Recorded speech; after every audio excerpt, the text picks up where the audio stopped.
देवताओं के पास में भी एक डायरी है। उस डायरी में नाम लिखे जाते हैं।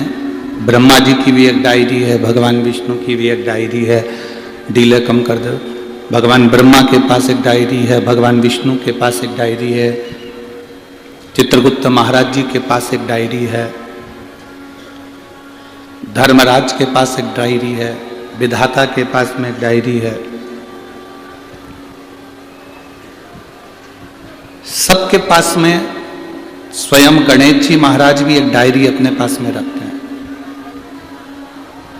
माँ जगतजननी माता सरस्वती भी एक डायरी अपने पास रखती है। माँ गायत्री भी अपने पास में एक ना एक डायरी रखती है।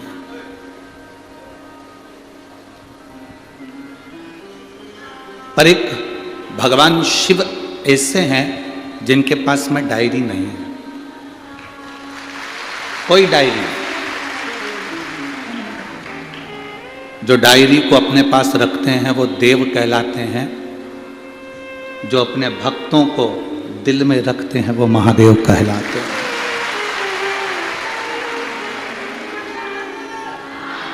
उनके पास में कोई डायरी नहीं है, उनके पास में लिखने के लिए कोई जगह नहीं। आवाज क्लियर नहीं हो रहा है। उनके पास कोई डायरी नहीं है, उनके पास कोई पेन नहीं है। वो अपने दिल पर, अपने हृदय पर लिख लेते, अपने मन पर, अपने दिल पर जो लिख लिया लिख लिया। जो भक्त उनके दिल में आ गया वो आ गया। अब उसको लिखा नहीं जा रहा, उसको लिखना नहीं। और ये हमारा विश्वास कहता है, ये हमारा भरोसा कहता है, ये मेरा विश्वास कहता है कि जितने भी यहाँ शिव महापुराण की कथा को श्रवण कर रहे हैं और जितने टीवी चैनल के माध्यम से कथा सुन रहे हैं, जितने फेसबुक यूट्यूब के माध्यम से कथा सुन रहे हैं, जितने भगवान की कथा को श्रवण करने के लिए यहाँ पर आए हैं, जितने टीवी पर कथा सुन रहे हैं, फेसबुक यूट्यूब पर कथा सुन रहे हैं, आप सबको मेरे भोलेनाथ ने डायरी में नहीं लिखा, आप सबको मेरे भोलेनाथ ने अपने दिल पर लिखा, अपने हृदय में लिखा। उसको डायरी में लिखने का समय नहीं है। जो मुख से एक बार भगवान शिव का नाम ले लेता है, जो मुख से एक बार श्री शिवाय नमस्तुभ्यम कह लेता है, जो मुख से पंचाक्षर मंत्र नमः शिवाय कह लेता है, जो मुख से षडाक्षर मंत्र ओम नमः शिवाय कह लेता है, वो भगवान की दिल की डायरी में नोट हो जाता है, वो लिख लिया जाता है।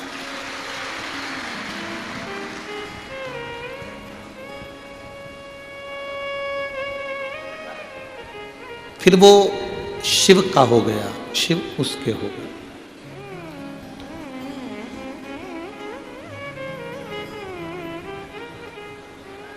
दुनिया में किसी का होना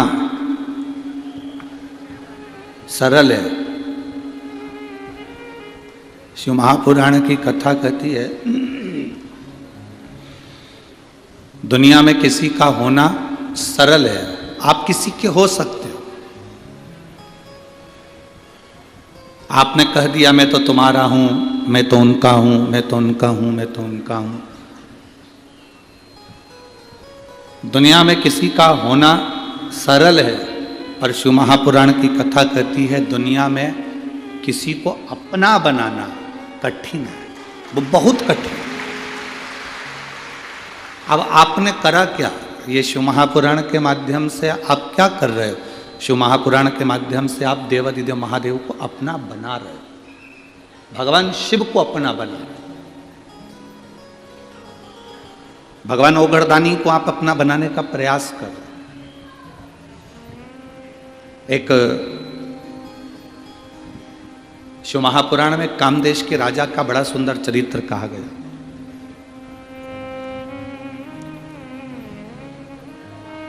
बड़ा सुंदर चरित्र है।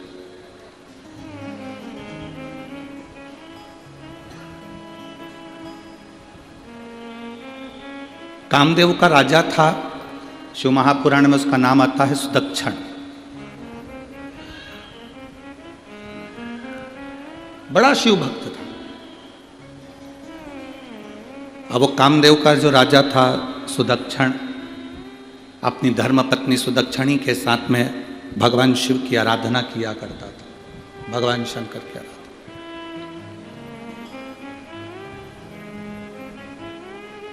उसका एक नियम सबसे ज्यादा प्रबल था, सबसे भारी उसका एक नियम था कि वो कोई उसके दरवाजे पर, अगर राजा के दरवाजे पर कोई न्याय मांगने आता था या कोई भिक्षा मांगने आता था या उसके दरवाजे पर कुछ मांगने आता था, तो पहले वो सुदक्षण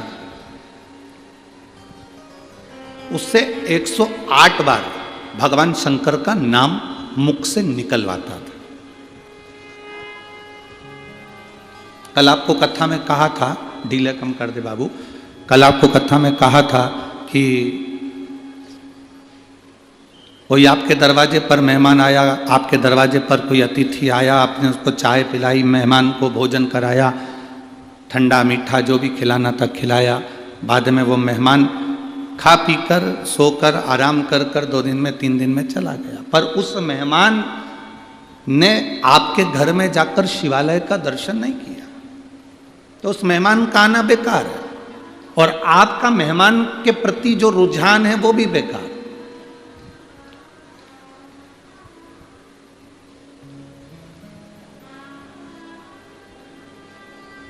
शंकर भगवान माता यशोदा जी के यहां पर मेहमान बनकर गए थे एक बार।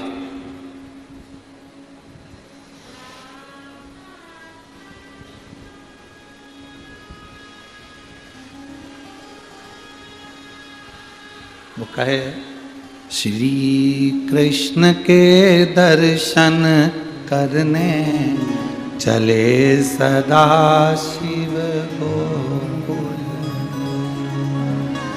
गली गली में शोर मचाए चले सदा शिव। क्या मांगने के लिए गए?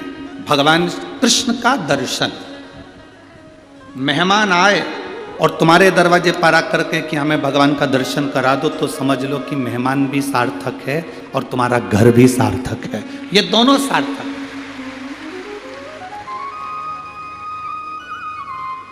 और खाया पिया चल दिया तो कोई बात।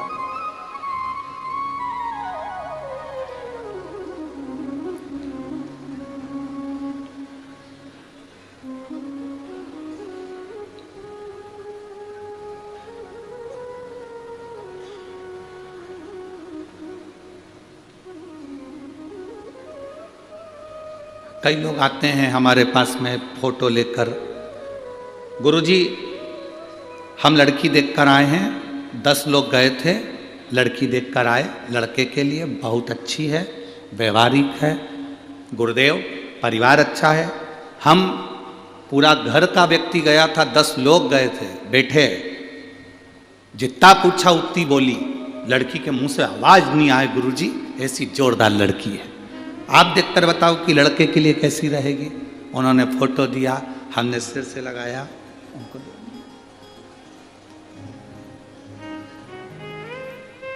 10 लोग गए, एक शब्द नहीं बोली, गुरुजी इतनी सुशील लड़की है। हमने कहा अभी नहीं बोली है, जब वो बोलेगी तो तू भी डोलेगी, अभी काहे बोलेगी, अभी तो शादी ब्याह करना है, उसको भी मालूम है कि संबंध करना है तो थोड़ा मुख को दबा कर रखना पड़ेगा, कम बोलना पड़ेगा।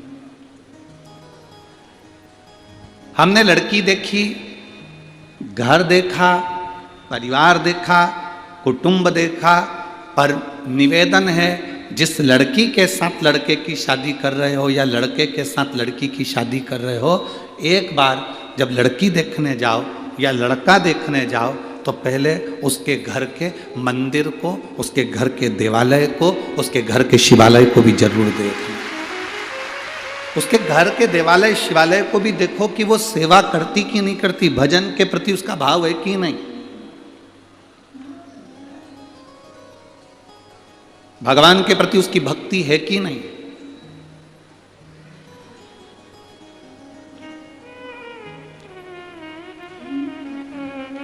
उसका भाव प्रबल है कि नहीं, ये उसके भीतर होना चाहिए। भक्ति का भाव अगर जागृत नहीं होगा तो जीवन का कोई सुख नहीं।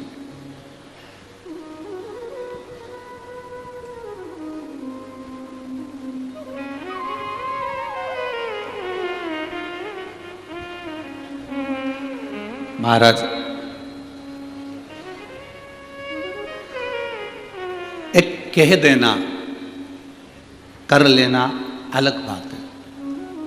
सास बहू से कह कि तू ये सोमवार का व्रत कर ले, पशुपति व्रत कर ले, सास के कहने पर बहू करे, वो एक अलग बात है। बहू के अंदर पशुपति व्रत के प्रति भाव जागृत हो जाए और जब वो व्रत करे वो एक अलग बात है। फिर महादेव सुनता ही है, फिर महादेव सुनेगा, ये पक्का है। फिर महादेव श्रवण करेगा, ये निश्चित है।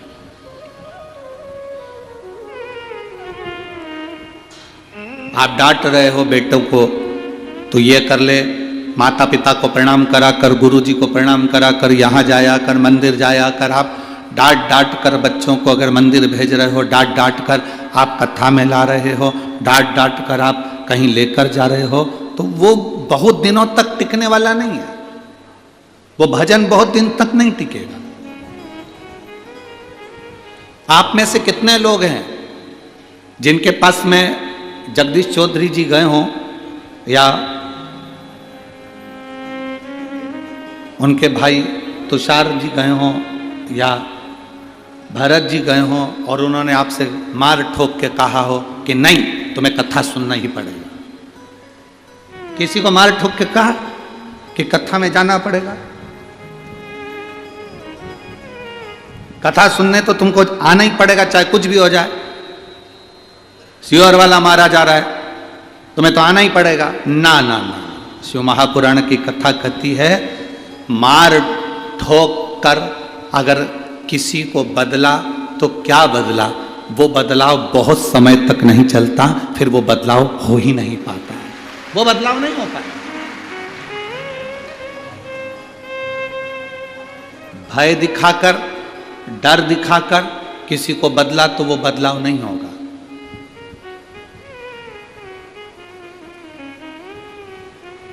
सत्यनारायण भगवान की तुम्हारे यहां कथा होती है, किस किस के यहां हुई सत्यनारायण जी की कथा? जरा हाथ उठा, हुई सबके यहां? रखो।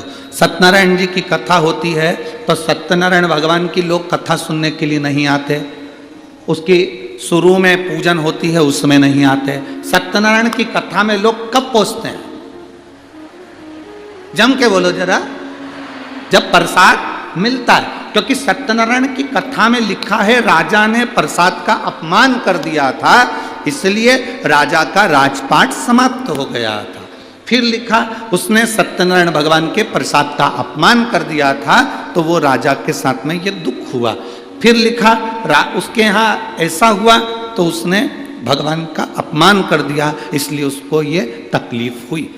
पर शिव महापुराण में कहीं नहीं लिखा कि किसी ने शंकर भगवान का अपमान कर दिया और उसको दुख भोगना पड़ा हो।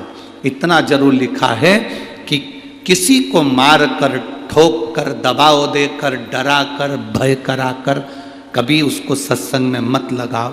हमने कथा के दूसरे दिन की कथा में कहा था, कोई कहता है कि हमने इतने लोगों को बदल दिया, कोई कहता है हमने इतने लोगों को ये बना दिया, हमने इन लोगों को वापस ये बना दिया।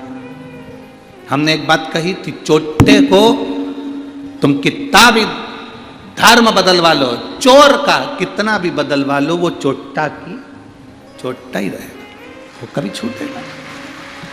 उसको तुम कितना भी, आपका मन करे तुम कितना भी उसको बदलने का प्रयास करो, वो वैसा की वैसा ही रहेगा, वो नहीं बदले। शिव महापुराण में इतने सालों से आप लोग कथा सुन रहे हो, टीवी पर, आस्था चैनल पर, मोबाइल पर, फेसबुक पर, यूट्यूब पर, कभी हमने इस व्यासपीठ से ये नहीं कहा होगा कि आप नरक चले। हमने नरक शब्द यूज ही नहीं करा। हमने ये भी नहीं बोला कि तुम कथा सुनोगे तो बैकुंठ चले जाओगे। जो गए वो आज तक बताने नहीं आए कि हम बैकुंठ में हैं कि नरक में हैं। तुम्हारे जलगांव का कोई गया हो और आकर कहा हो तो बात दूसरी है, हमारे यहां का नहीं बताया। ना हम कभी कहते हैं कि तुम बैकुंठ जाओगे, ना हम कभी तुमसे कहते हैं कि तुम नरक जाओगे। नरक का भय हम नहीं दिखाते। बैकुंठ का तुमको बहुत सारा वर्णन कर दें कि बैकुंठ इतना सुंदर है और तुम उसमें जाके रहोगे, तुम ऐसा काम करो कि बैकुंठ चले जाओगे, तो हम आपको लोभ भी नहीं देना चाहते। ना हम आपको भय देंगे, ना हम आपको लोभ देंगे, पर इतना जरूर कहेंगे कि एक लोटा जल अगर शिव जी को चढ़ाओगे तो तुम्हारी जो ये जिंदगी आज चल रही है, ये जिंदगी सही से चलेगी और आप शिव भक्ति को पाओगे, शिव को प्राप्त करो। भय नहीं दिखाया कभी भी इस व्यासपीठ से, हमने ये लोभ नहीं दिखाया कि तुम बैकुंठ चले जाओगे या तुम अच्छा काम करोगे तो तुम ये ना, तुम अपनी जिंदगी सुधार लो। किसी बेटे को तुम मार ठोक कर अगर थोड़े दिन मंदिर भेज भी दोगे तो वो 15 दिन 20 दिन जाएगा, उसके बाद नहीं जाएगा। किसी बहू को ठोक कर, गाली देकर, अपशब्द कहकर मंदिर भेज भी दोगी। कई माताएं पशुपति व्रत करती है पर डर से करती है। मेरी सास बोल रही है, मेरे रिश्तेदार बोल रहे हैं, मेरी ननद बोल रही थी एक बार करके देख लूं, मेरी पड़ोसन बोली है तो इसलिए करके देख लूं। कर कर मत देखो, तुम्हारा जिस दिन दिल करे, कथा सुनते सुनते जिस दिन तुम्हारे मन में आ जाए कि मेरे बाबा व्यासपीठ से बोले हैं कि पशुपति व्रत करेगी, शिव जी को एक लोटा जल चढ़ाएगी, तो बाबा सुनेगा। जिस दिन तुमने वाणी में शिव को देख लिया, जिस दिन तुमने शिव महापुराण की कथा में शंकर की वाणी में शंकर को देख लिया, उस दिन तुम्हारा दिल कर जाएगा कि अब मुझे व्रत करना है और मेरा बाबा सुनेगा। एक महिला यहां बैठी है जिसको 24 साल तक औलाद नहीं हुई, 24 साल तक।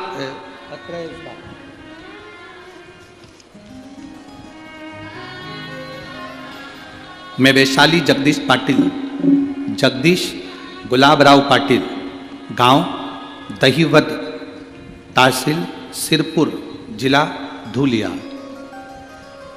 बाबा कहीं बैठी हैं क्या? कहीं बैठी हो तो हाथ हिला सकती हैं। अगर कहीं बैठी हो तो हाथ हिला सकती हैं। मैं वैशाली जगदीश पाटिल, पत्र आप लोग टीवी पर पढ़ सकते हैं। मैं जगदीश, वैशाली जगदीश पाटिल, जगदीश गुलाब राव पाटिल, गांव दहीवद, तहसील सिरपुर, जिला धूलिया। गुरुजी, मेरे भोले बाबा का मैं क्या गुणगान करूं। हमारी शादी को 24 साल हो गए थे। कहीं बैठी हो तो हाथ हिला सकती हैं। बच्चा लाई है क्या साथ में? लाई है बच्चे को? लिया।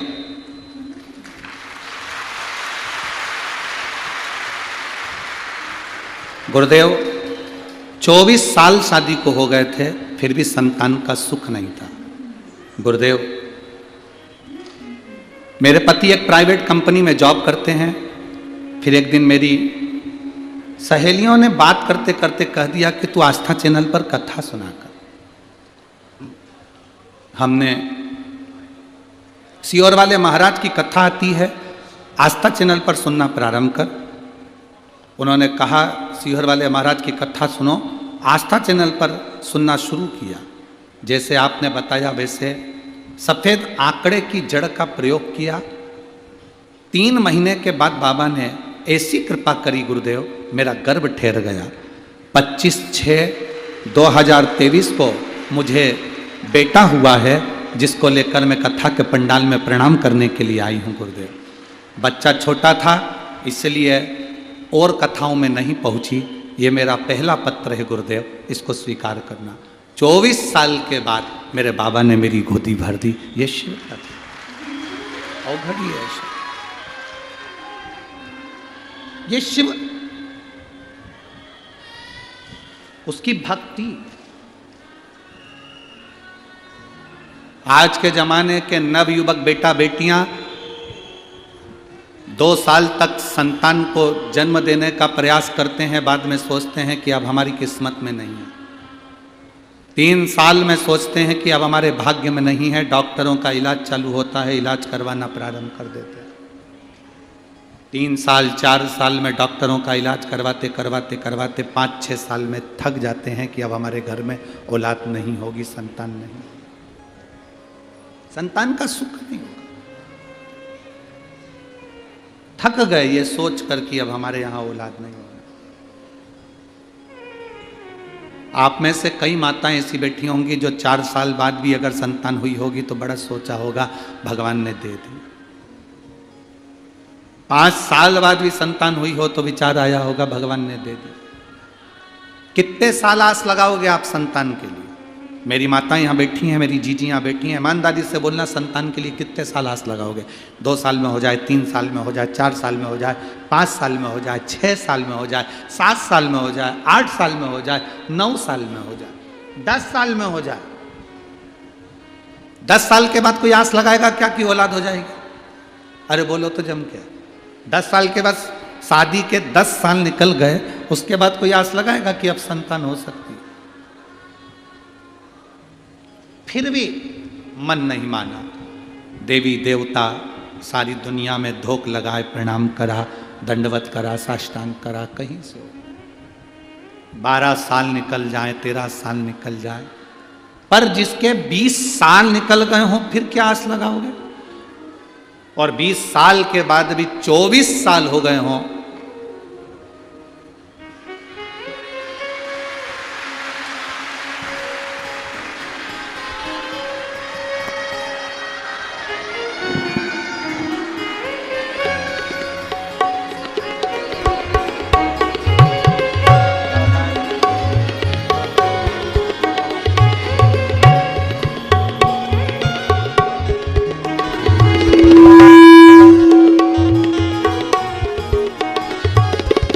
तो 24 साल के बाद बाबा ने दिया। 24 वर्ष एक, जब सब जगह से आस समाप्त हो जाए, सब दूर से जब थक जाओ, सब अपने विश्वास से मत थकना, अपने भरोसे से मत थकना, अपनी दृढ़ता से मत थकना। भरोसा नहीं टूटना चाहिए तुम्हारा, विश्वास नहीं छूटना चाहिए तुम्हारा। इस व्यासपीठ ने ना तो कभी आपको डराया कि आप नरक चले जाओगे, इस व्यासपीठ ने ना कभी आपसे कहा कि आप मरने के बाद बैकुंठ चले जाओगे। इस व्यासपीठ ने हमेशा एक ही बात कही कि जैसा कर्म करोगे वैसा फल भोगोगे, जैसा कर्म करो वैसा फल। मत बुरे कर्म कर बंदे वरना पछताएगा, भगवान की आंखों से तू बच नहीं पाएगा, तू बच नहीं पाएगा। अरे ओ अज्ञानी मत करना नादानी, अरे ओ अज्ञानी मत करना नादानी। तेरे कर्म का फल भी तू ही पाएगा, जैसा किया तूने तेरे आगे आएगा। मत बुरे कर्म कर बंदे वरना पछताएगा, भगवान की आंखों से तू बच नहीं पाएगा, तू बच नहीं पाएगा। बस शिव कथा कहती है आपकी दृढ़ता, आपका भरोसा छूटे ना। कई माताएं पशुपति व्रत कर लेती हैं किसी के कहने पर, बाद में उनका काम नहीं होता तो वो कहती हैं हमने करा था, हमारा तो हुआ ही नहीं। कारण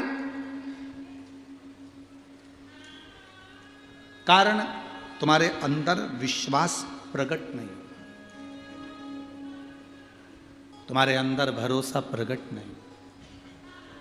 मेरी जीजियों, कथा सुनते सुनते जिस दिन तुम्हारे अंदर भरोसा विश्वास पक्का हो जाए, उस दिन तुम पशुपति व्रत करोगी या 1 लोटा जल भी चढ़ाओगी तो तुम्हारा जो कार्य है वो सफल होकर ही रहेगा। पहले विश्वास तो प्रकट करो। सास का दिल जीता ही नहीं और सास की रकम चाहिए, दे देगी। जलगांव की दे सकती है, हमारे सीहोर की नहीं देगी।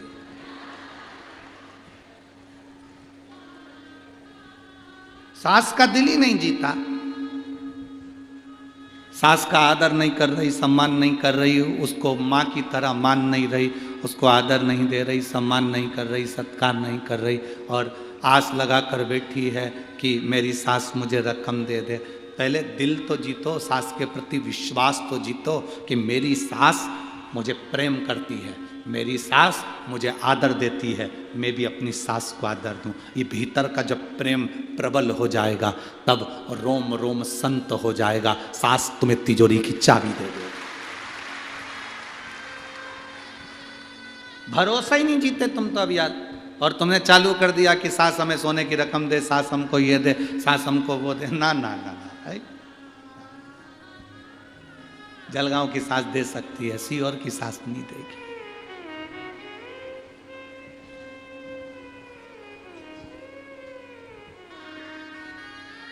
सीहोर की सास से मतलब क्या है? हमारा कुबेरेश्वर महादेव। जब तक उसके प्रति तुम्हारी भक्ति और विश्वास दृढ़ नहीं हो जाता, तुम्हारा भरोसा पक्का नहीं हो जाता, तब तक वो देता ही नहीं। जिस दिन भरोसा हो गया तो सब लुटा देता है। जिस दिन भरोसा पक्का हो गया, दृढ़ता पक्की हो गई, उसने दे दिया।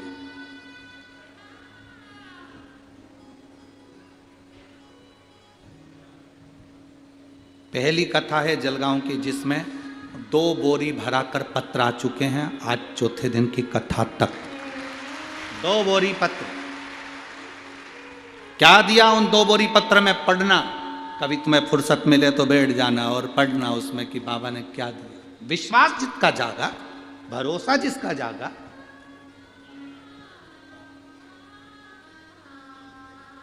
मार मार कर कहा जा रहा है पशुपति व्रत कर ले, सोमवार को लोटा भर के जल चढ़ाया कर, शिव जी के मंदिर जाया कर। अंदर से प्रेम ही नहीं, अंदर से विश्वास ही नहीं, तो क्या फायदा? पर मेरा विश्वास करता है, इस व्यासपीठ से हमारा विश्वास करता है, आप जो लाखों की संख्या में कथा सुनने के लिए आए हो, टीवी पर, आस्था चैनल पर इतने चैनल आते हैं, सारे चैनल छोड़कर 2 बजती है और आप कथा के लिए इतने आतुर हो जाते हो कि टीवी आँख खोलकर, मोबाइल खोलकर ऑफिस में बैठ जाते हो। यह हमारा विश्वास करता है कि आपके अंदर विश्वास जागा है। आपके अंदर विश्वास जागा है मतलब आप यहां से कथा सुनकर जाओगे, दिल से प्रार्थना कर कर जाओगे, तो तुम्हारे अंदर जो विश्वास जागा है, तुमने बाबा से जो झोली पसार कर मांगा है, ये विश्वास करता है कि अगली कथा जहां होगी वहां तुम्हारा भी लेटर, तुम्हारा भी पत्र वहां पर होगा। ये निश्चितता है, ये भरोसा।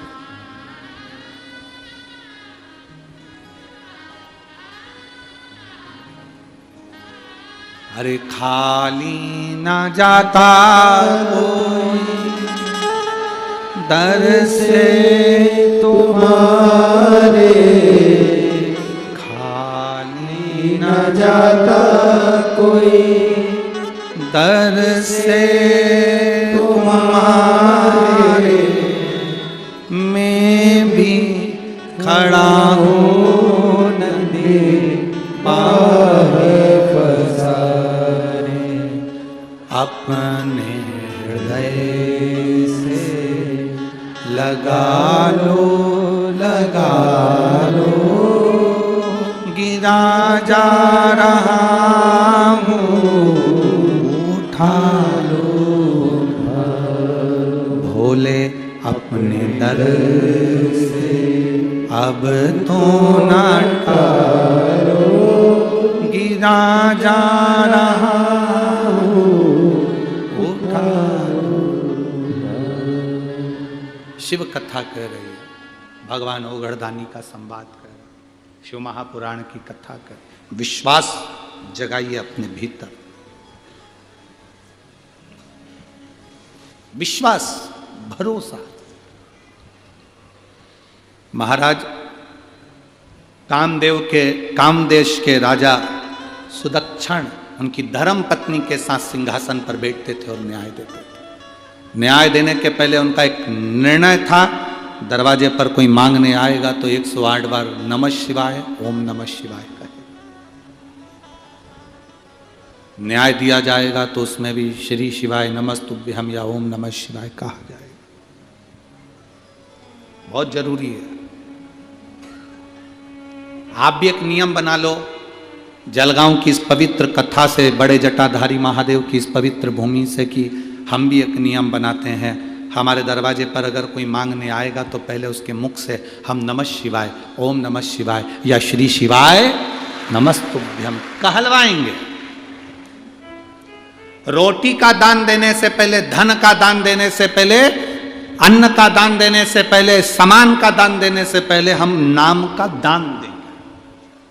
नाम का दान, राम नाम दे दो, कृष्ण नाम दे दो, शिव नाम दे दो, हरि विठ्ठल दे दो, पांडुरंगा दे दो, या तुम्हारा मन करे तो श्री शिवाय नमस्तुभ्यम दे दो। हम पहले नाम का दान करेंगे, पहले हम नाम दान देंगे।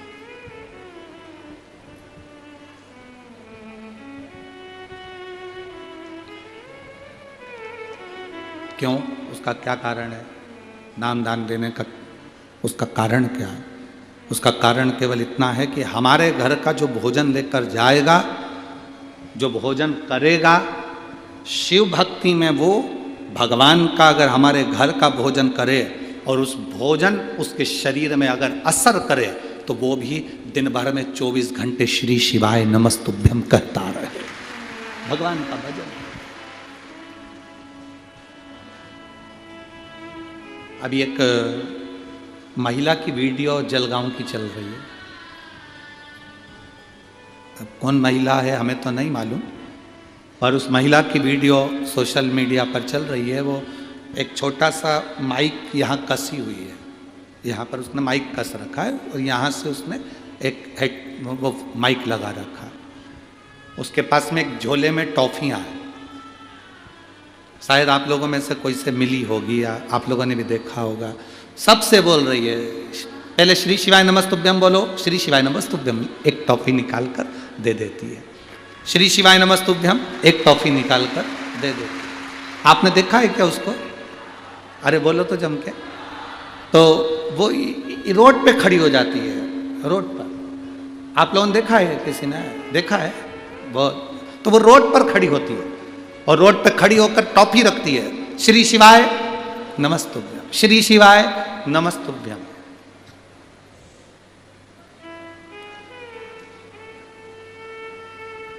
जब सोशल मीडिया पर वो वीडियो चली तब हमने हमारे बच्चों को भेजकर पूछवाया, जरा पता करो कि वो कितनी टॉफी देती है, कितनी टॉफी।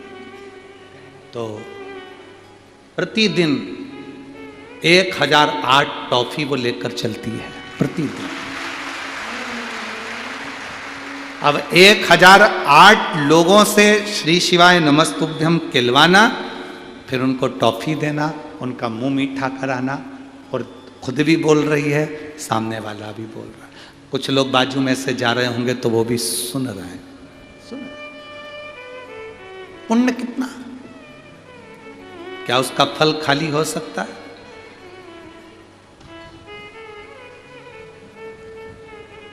आते भी राम कहो, जाते भी राम कहो, सुबह और शाम कहो, जय जय सीता राम कहो। क्या भजन जो हम कर रहे हैं, मंत्र जाप जो हम कर रहे हैं, नाम जाप जो हम कर रहे हैं, वो खाली जा सकता है? नहीं। आज मंदिरों में लोगों ने लिख दिया दरवाजे पर, श्री शिवाय नमस्तुभ्यम। आप बड़ा जटाधारी का मंदिर का दर्शन करने जाना, उसके भी दरवाजे पर लिखा हुआ है श्री शिवाय नमस्तुभ्यम। कोई पढ़ेगा, उसकी आंखों से वो अंदर जाएगा, कोई बोलेगा तो सुनकर वो अंदर प्रवेश करे। उसका फल हमारे लिए है, उसका फल हमारे लिए है।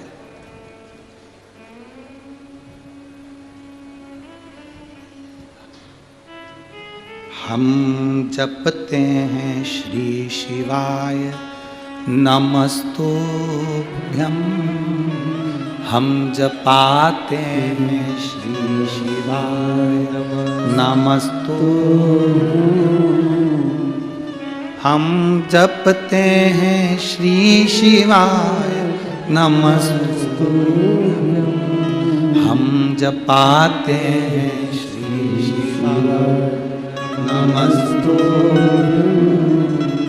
सार दुनिया का श्री शिवाय नमस्तु। सार दुनिया का श्री शिवाय नमस्तु। हम जपते हैं श्री शिवाय नमस्तु।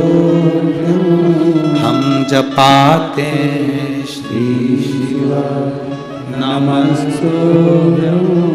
हम शिव को हर पल नमन कर रहे हैं। श्री शिवाय नमस्तुभ्यम का मतलब है शिव तुमको नमन है, तुम्हें नमस्कार है।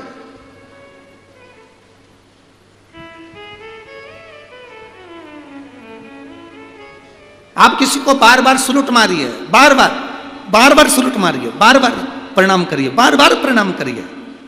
कितनी भी दुश्मनी हो बार बार उसको प्रणाम करो, नमन करो, दंडवत करो, साष्टांग करो, बार बार उसको नमन करो। कितनी भी दुश्मनी हो उसके दिल में दया आई जाती है। जब बार बार श्री शिवाय नमस्तुभ्यम कहोगे तो मेरा भोला भी पसीचेगा। हम बार बार प्रणाम कर रहे हैं, बार बार नमन कर रहे हैं। शिव महापुराण किस किस के घर में है?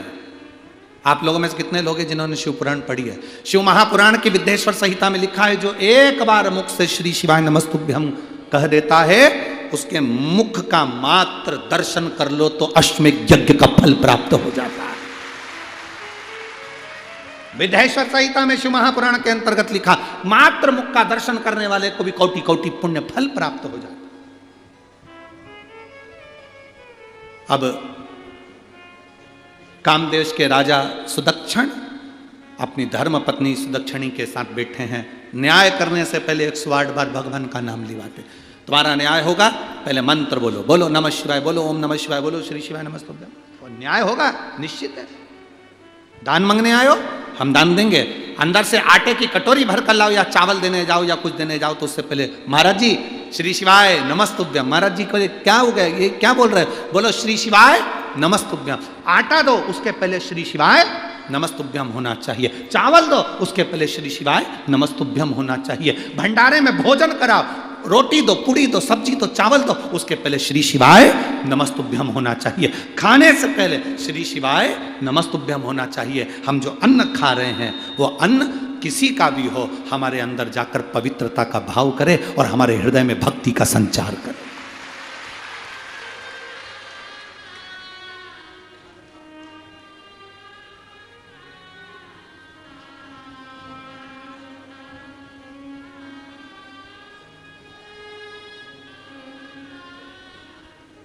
अवश्य पाए।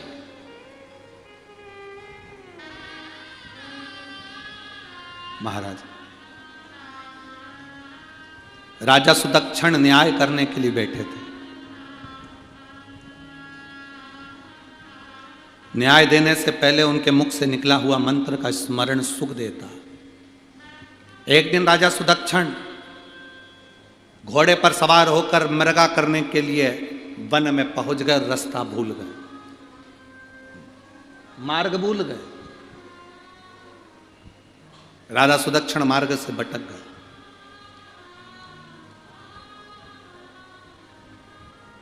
पर भीतर में जो मंत्र भरा हुआ था वो मंत्र डूबने नहीं देता।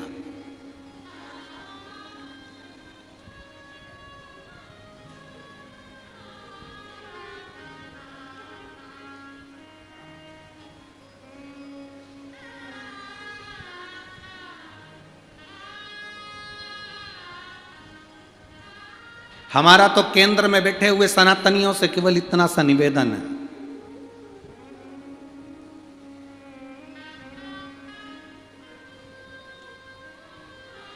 केंद्र में जितने सनातन धर्म के राजनेता सत्ताधारी बैठे हैं उनसे केवल एक ही निवेदन करेंगे, जब आने वाले समय में पूर्ण आनंद के साथ आप विराजमान हो जाएं, तब अपने स्कूलों की पढ़ाई में भारत के पाठ्यक्रम में रामायण, महाभारत, गीता इनको जोड़ देना चाहिए।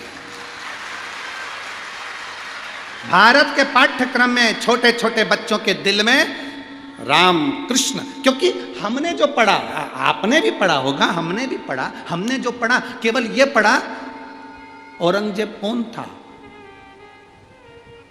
बाबर कौन था। हमने जो पढ़ा वो हमने केवल उनको पढ़ा।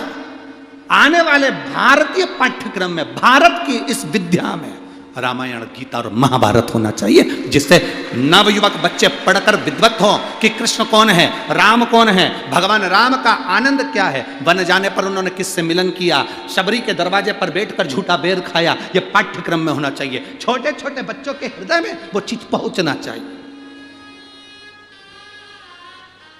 पाठ्यक्रम में पहले जब हम छोटे थे उस समय पर लिखने को आता था गाय का निबंध। आपको आता था कि नहीं आता था? जम के बोलो जरा। पहले छोटे थे तो लिखने को आता था गाय का निबंध, गाय का निबंध। हम लिखते थे गौ माता के 4 पांव होते हैं, 2 सींग होते हैं, लंबी पूंछ होती है। गाय के ऊपर हम मनन चिंतन करते थे कि और क्या क्या लिख सकते हैं। बोलो री जी सही है कि गलत है? अब पाठ्यक्रम में से गौ माता का निबंध हटा दिया।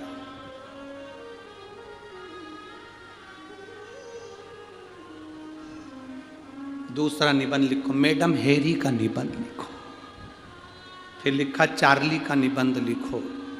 फिर उसका निबंध लिखो। कोई राजनेता का निबंध लिखो, कोई सत्ताधारी का निबंध लिखो। कोई राजनेता का निबंध लिखवा रहा है, कोई सत्ताधारी का निबंध लिखवा रहा है, कोई किसी का निबंध लिखवा रहा है। हमारी गौ माता को उस पाठ्यक्रम में से निकाल कर बाहर कर दिया।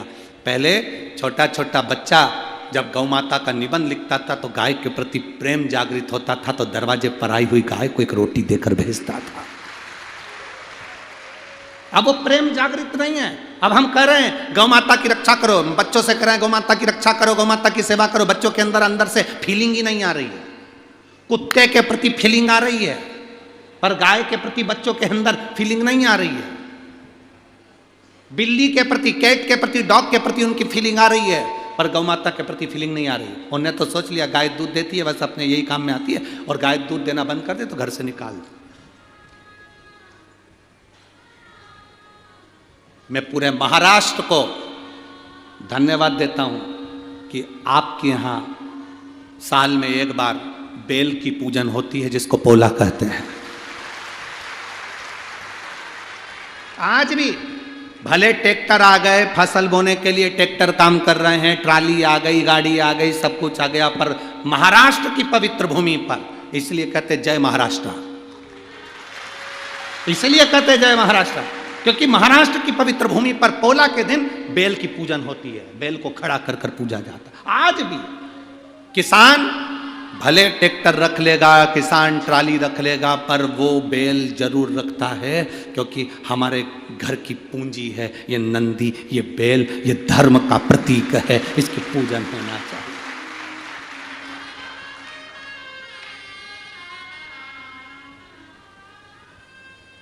भूल जाए भाई, दुनिया में सब दूर जाओ और बड़े बड़े संतों से भी कहेंगे, हम साधुओं से भी कहेंगे, गुरुओं से भी कहेंगे, तुम दुनिया में बहुत सारी जगह जाना, पर एक बार महाराष्ट्र की धरा पर आकर देखना, जो संत का सम्मान महाराष्ट्र करता है उसके बराबर कोई नहीं कर सकता। जो संत का सम्मान, साधु का सम्मान, गुरुजन का सम्मान जो महाराष्ट्र करता है वो कोई नहीं कर सकता।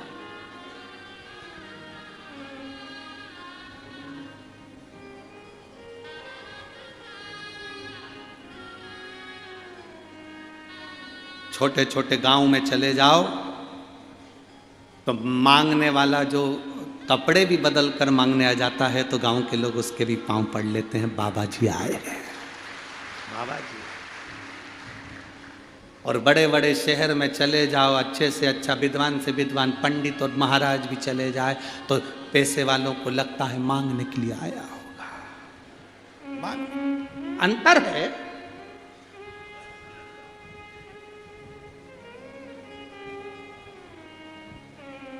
शहर में संत को भी मंगता समझा जाता है और गांव में मंगते को भी संत समझा जाता है। ये रीति है, ये रीत है। बड़े बड़े शहरों में कोई संत कोई साधु सन्यासी चले जाए, किसी के घर में तो लगेगा मांगने आया होगा, कुछ लेने आया होगा। गांव में कोई मांगता भी चले जाए, भैया दे दो, उसको भी संत समझते। बाबा जी बैठो, भोजन करो, प्रणाम करा, नमन करा, साधुता। क्योंकि ये महाराष्ट्र की पवित्र भूमि संतों की भूमि है।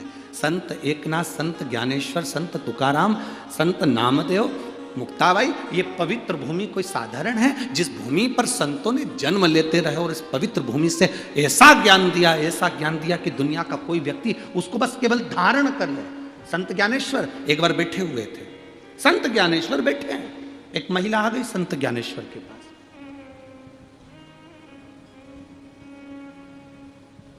संत ज्ञानेश्वर जी के पास में एक महिला आई, आकर अपने बेटे को साथ में लेकर आई और संत ज्ञानेश्वर जी के पास में आकर बोली, बाबा जी, बाबा जी। बाबा जी बोले, क्या बात है, क्या हुआ?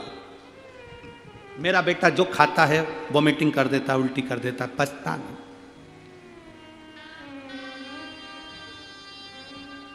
बाबा जी इसके लिए कुछ बता दो। संत ज्ञानेश्वर ने कहा, मैं कल उत्तर दूंगा, तुम ले जाओ। बेटे को लेकर मां चली गई, बेटे को लेकर मां गई। दूसरे दिन मां फिर आ गई, बाबा जी मेरा बेटा कुछ भी खाता है उल्टी करता है। संत ज्ञानेश्वर ने उस मां के बेटे को अपने पास में बुलाकर कहा, बाबू आप मीठा ज़्यादा खाते हो, गुड़ ज़्यादा खाते हो? उस बच्चे ने मुंडी हिलाकर कहा, हाँ गुरुजी मैं गुड़ ज़्यादा खाता हूँ। अब मत खाना हो, आज से गुड़ खाना बंद कर दे तू, अब तो नहीं खाएगा मीठा ज़्यादा, क्योंकि तू मीठा ही मीठा खाता है तो तेरे शरीर में मिर्ची कोई काम नहीं कर रही, नमक काम नहीं कर रहा, अब तो नहीं खाएगा। नहीं, उसने मुंडी हिला। महिला को गुस्सा आ गया। महिला को गुस्सा यह आया कि बताओ, इतनी सी बात बोलना थी तो मैं कल आई थी, जब ही बोल देते। जब इतनी सी बात मेरे बच्चे को बोलना था कि गुड़ मत खाओ, इतनी सी बात को बोलने के लिए दूसरे दिन बुलाने की जरूरत क्या थी? इतना पैसा लगा कर आई, पैदल चलकर इतनी दूर आई, बताओ इतने बड़े महात्मा जी हैं, बोलना ही था तो कल क्यों नहीं बोला? महिला के मन में ये बात पेट में दुख रही थी, तो महिला ने कह दिया महाराज जी से, महाराज जी संत ज्ञानेश्वर बैठे थे और कहा, महाराज जी मुझे आपकी एक बात अच्छी नहीं लगी। संत ज्ञानेश्वर ने पूछा, कौन सी? ये बात आपने मेरे बच्चे से कहा कि गुड़ मत खाना, ये बात आप कल नहीं बोल सकते थे, मुझे आज बुलाया बोलने के लिए। संत ज्ञानेश्वर जी ने कहा महिला से, माँ तो कल जब बच्चे को लेकर आई थी ना, मेरे पास में कटोरा भर के गुड़ रखा हुआ था, मेरे पास में गुड़ रखा हुआ था, और मैं तेरे बच्चे को खाने के लिए मना करता तो तेरे बच्चे के दिल में आता, गुरुजी खुद तो गुड़ खा रहे और मुझे मना कर। गुरुजी खुद तो गुड़ खा रहे और मुझे मना कर रहे। इसलिए संत ज्ञानेश्वर ने कहा, मां तेरे जाने के बाद कल से मैंने इस गुड़ का त्याग कर दिया था, क्योंकि मैं पहले छोड़ूंगा तब तो बच्चा छोड़ेगा, हम सुधरेंगे तब तो युग सुधरेगा। ये संत है महाराष्ट्र के, ये पवित्र भूमि के संत है, साधु हैं, सन्यासी, तपस्वी, साधक, उपासक। कोई साधारण है क्या? पहले खुद छोड़ो तब दूसरे को कहो।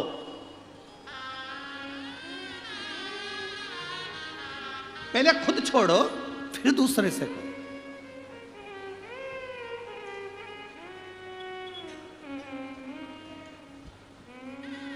अपनी जिंदगी पर जो बीता होता है और शंकर ने जो दिया होता है वही आप लोगों के बीच में परोसा जाता है। हमने भी हमारी जिंदगी में बड़ा दुख देखा, हमारे पिताजी ने भी दुख देखा, माता ने भी दुख देखा। वो दुख देखते देखते जो शिव ने साथ दिया आपके सामने वो प्रस्तुत करते हैं। उस समय पर बाबा भोलेनाथ जब हमको साथ दे सकते हैं तो क्या आपको नहीं दे सकते? क्या आपको नहीं देंगे? पहले खुद भजन करो फिर दूसरे को प्रेरणा दो कि तुम भजन करो।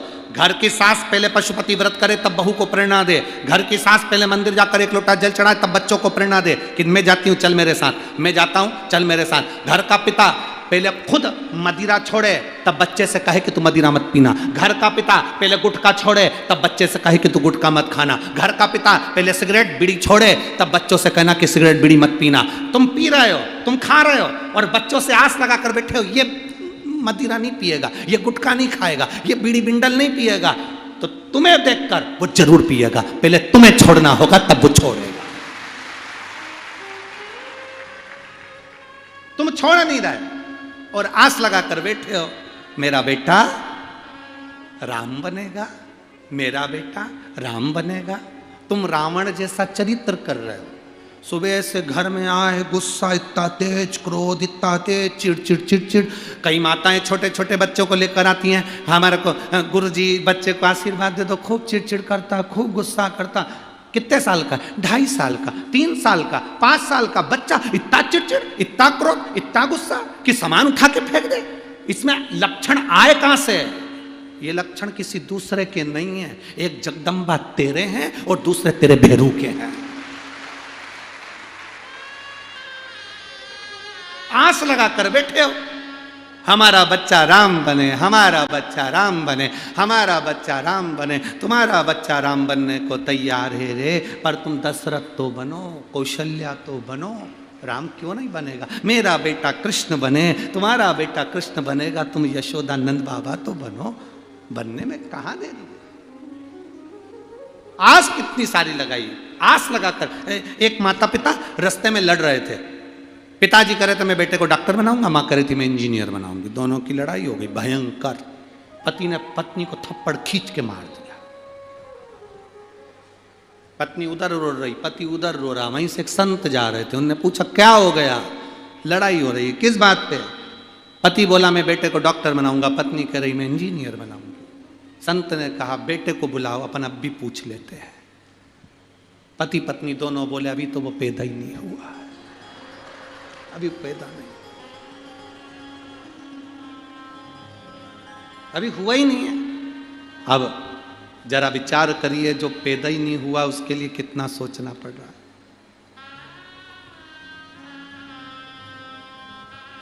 जो पैदा ही नहीं हुआ उसके लिए कितना सोचना। हम आस लगा कर बैठे हैं हमारा बच्चा राम बनेगा, हमारा बच्चा खूब ये करेगा वो करेगा। बच्चों से पूछा तो जाए क्या कर रहे हैं। आज के जमाने में जरा सा बच्चों को टोक दो, बच्चे गुस्से में लाल हो जाते हैं। ये गुस्सा आया कहां से? तुम्हारे पास से। जैसा देखेगा बच्चा वैसा करेगा। एक माँ ने अपने बेटे से पूछा बेटा क्या कर रहे हो? बेटा बोला माँ पढ़ रहा। वाह, मेरा बेटा पढ़ रहा है। क्या पढ़ रहे हो? माँ तुम्हारी होने वाली बहू के मैसेज पढ़ रहा हूं।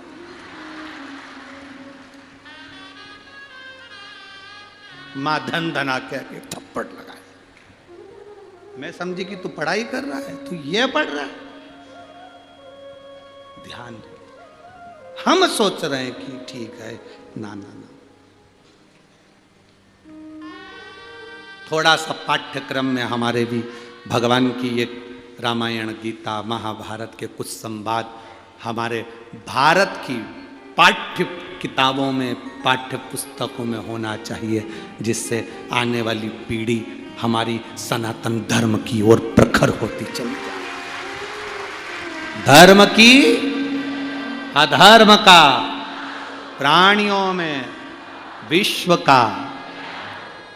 अब विश्व का कल्याण होगा ये निश्चित है, और उसमें पाठ्यक्रम में थोड़ा थोड़ा ये गीता रामायण हमारे शास्त्रों का होना जरूरी,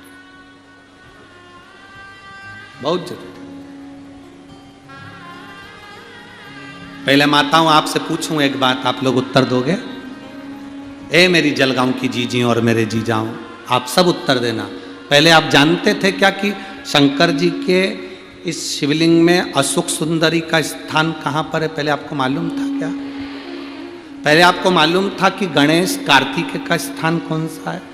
पहले आपको मालूम था क्या शंकर जी के ऊपर जो जल गिरता है वो शंकर जी की 5 लड़कियां हैं, जया, विषहरा, शामरी बारी, दौतली, देव? पहले आपको मालूम था कि फुलेरे का महत्व क्या होता है? ये सब चीजें जब हम अध्ययन में आए, ये सब चीजें जब हमने पढ़ना प्रारंभ करा, हमारा अध्ययन करना प्रारंभ करा, तब हमको मालूम पड़ा कि अशोक सुंदरी का स्थान कौन सा है, 33 कोटि देवताओं का स्थान कौन सा है, कहाँ जया विषहरा सामरी बारी दौतली देव का स्थान है, कहाँ गणेश जी और कार्तिकेय का स्थान है, कहाँ हम नहीं जानते थे कि वो पीला रोड के डिवाइडर पर जो पीला कनेर का फूल लगता है क्या वो शिव जी को इतना प्रिय है। हम तो चले जाते थे थूकते हुए, मुंह में तंबाकू खाया पीक दान जैसा रोडों पर थूकते हुए चले जाते थे। जब हमने कनेर के फूल का महत्व जाना तो पूरे डिवाइडर पर टार्च लेके फूल ढूंढते फिरे कि भगवान को चढ़ाना। महत्व को जिस दिन जान गए उस दिन हम फूल को ढूंढने चले, नहीं तो हमारी दृष्टि में तो ये फूल बेकार था, कोई काम का ही नहीं था।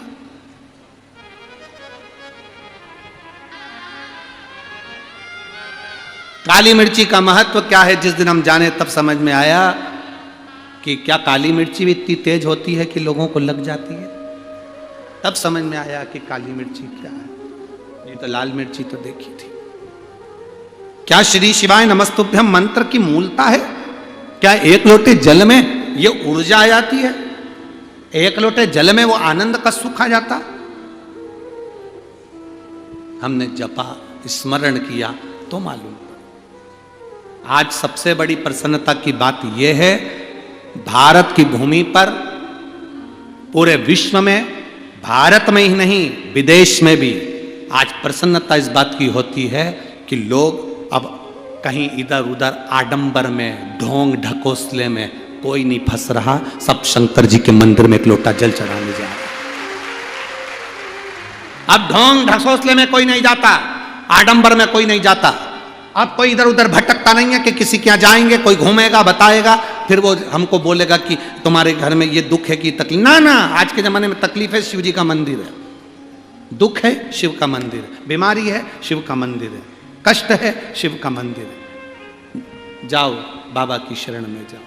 आज के समय में लोग शिव है और उसके सिवाय कुछ भटकना छोड़ दिया लोग। अब राजा सुदक्षण, कामदेश के राजा सुदक्षण चले मार्ग से भटकते भटकते भटकते भटकते जब मृगा करने के लिए चले तो वन में से मार्ग भटक गए। मार्ग भटके एक ऋषि के, एक मुनि के आश्रम में पहुंच गए। मुनि के आश्रम। अब जब मुनि के आश्रम में पहुंचे तो राजा सुदक्षण नीचे उतरे। उनको बहुत प्यास लग रही थी, बहुत भूख लग रही थी। उन्होंने प्रणाम करा। मुनिवर के आश्रम में जैसे ही गए तो मुनिवर तो ध्यान साधना में लीन थे। ध्यान साधना,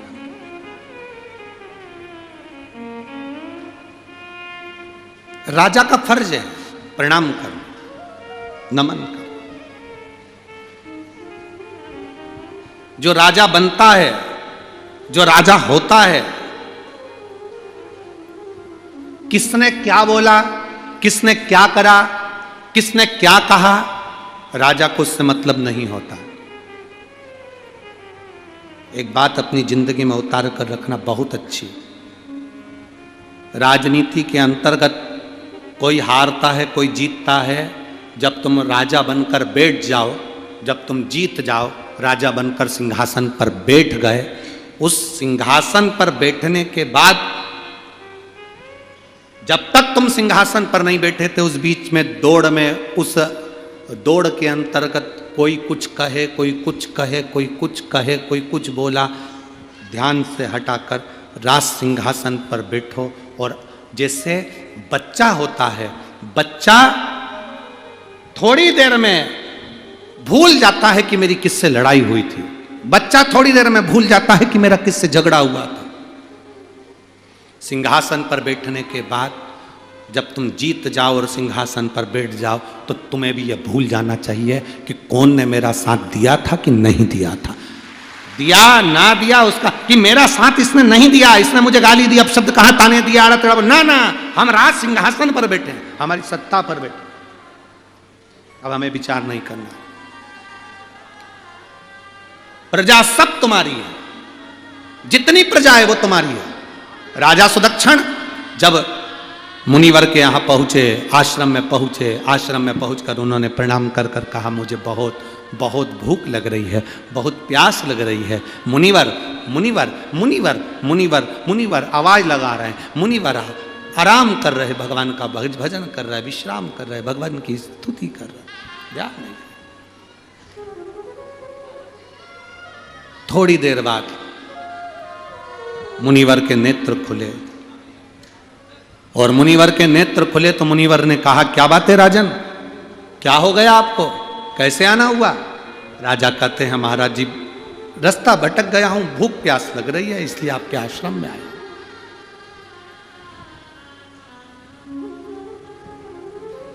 भूख प्यास लग रही है इसलिए आपके आश्रम में आया हूं।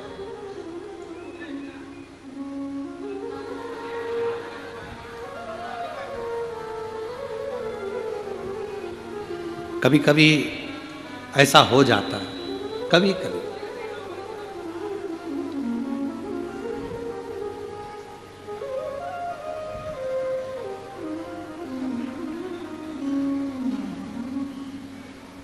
अब वो कभी कभी स्मरण में आ जावे। आज एक आप लोगों को मालूम होगा कि हम शुरू के 7 दिन की कथा में से 3 दिन तो नहीं मिलते, पीछे के 2-3 दिन जो रहते उसमें थोड़ा सुबह के समय मिलन हो जाता है। तो आज एक भाई आए ऊपर, और पहले कोई मिलकर चले गया, कोई चले गया, फिर एक आए, माला लाए थे, हमने उनको पहना दी, प्रणाम करा। उन्होंने कहा, गुरुजी आपसे कुछ चाहिए। हमने कहा, बोलो क्या चाहिए? हमने कहा, श्री शिवाय नमस्ते। नहीं नहीं, ये तो हो गया, पर आपका जो भोजन बना है ना, उस भोजन में से हमको थोड़ी सी सब्जी और रोटी दे दो।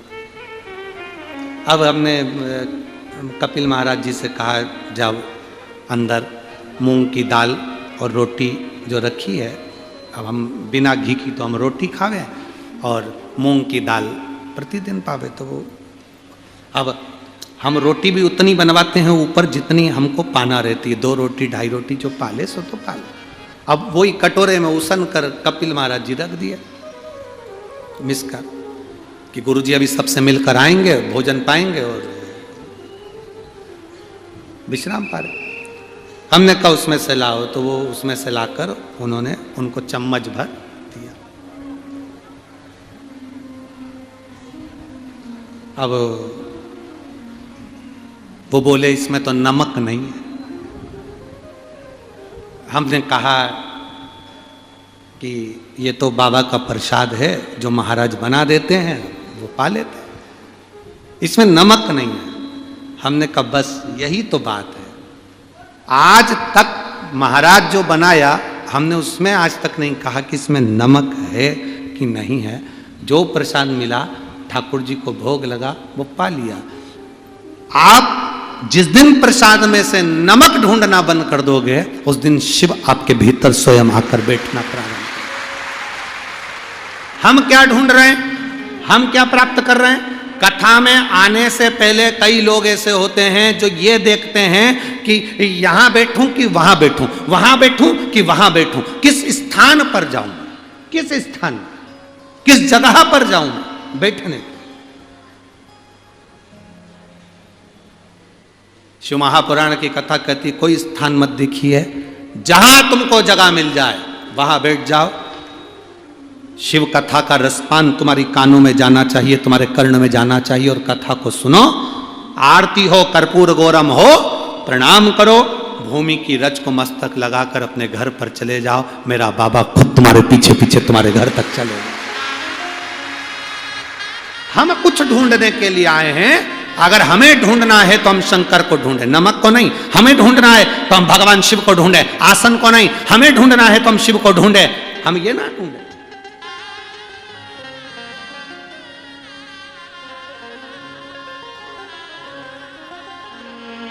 वो कौन से मठ के महाराज जी आए थे यार, वहाँ कहाँ से आए हुए थे वो? आशीष के स्मरण में होगा, कौन से मठ के थे वो? वहाँ के महाराज जी आए भूसावल से, तो भुसावल से आए हुए थे। तो वो भुसावल से आए तो उनको मालूम था गुरुजी 10:30 बजे महाप्रसाद पावे सो, तो भुसावल से आए तो उन्होंने आते से ही कहा हम कुछ नहीं लाए हैं, केवल बैंगन का भरता लाए।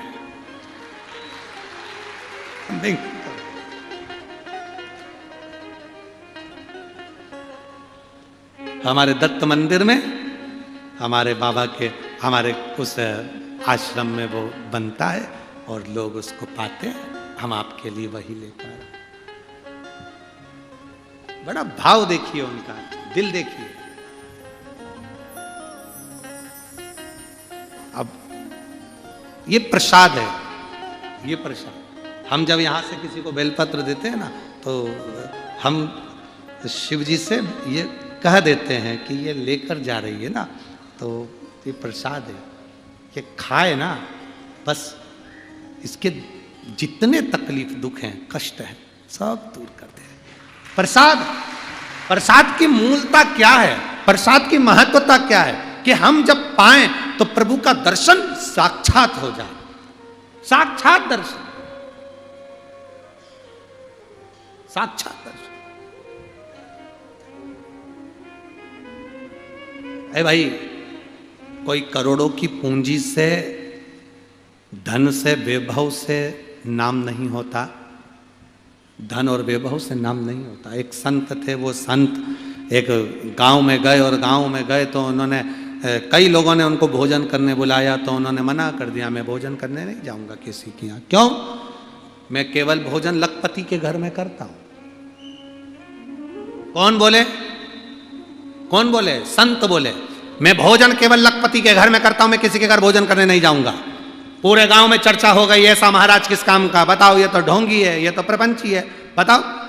लखपति के घर का भोजन करता है, गरीब कहां जाएंगे? गरीबों के घर का भोजन कौन करेगा? गांव में थू थू होने लगी। महाराज जी का एक शिष्य था, उस शिष्य ने कहा, गुरुदेव आपको भोजन करने नहीं जाना था, मत जाते। और ये क्यों कहा कि लखपति के घर का भोजन करता हूं?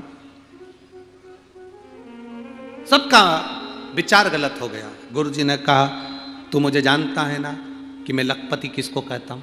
मैं जानता हूं गुरुजी आपको कि आप लखपति किसको कहते हैं, तो तुझे समझाना था ना कि लखपति मैं किसको कहता हूं। संत की वाणी को समझना कठिन है, संत जो बोलता है उसकी वाणी को समझना सबसे कठिन काम है। संत कहते हैं तुझे समझाना था कि मैं लखपति किसको बोलता हूं। अरे गुरुजी मेरी बात कौन समझेगा, मैं जानता हूं कि आप लखपति किसको कहते हो। जिसने एक दिन में 1,00,000 बार भगवान का नाम लिया हो, तुम भोजन उसके घर में करते हो, वो लखपति है।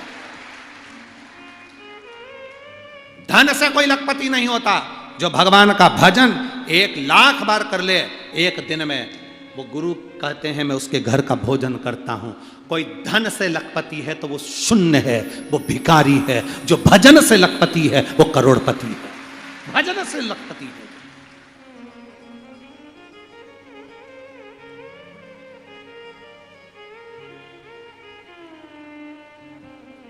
आप लोगों में से कितने लोग हैं जो शेगांव गए हैं? गए हो शेगांव? चलो, स्वामी समर्थ जी के यहां गए हैं दर्शन करने के लिए, ठीक है। संत के यहाँ, संत तुकाराम जी के यहाँ, संत ज्ञानेश्वर जी के यहाँ, संत स्वामी समर्थ जी के यहाँ, शेगांव गजानन महाराज जी के यहाँ आप लोग जाते होंगे। मेरा विश्वास कहता है जब भी किसी संत के दरवाजे पर जाना, होटल में भोजन मत करना।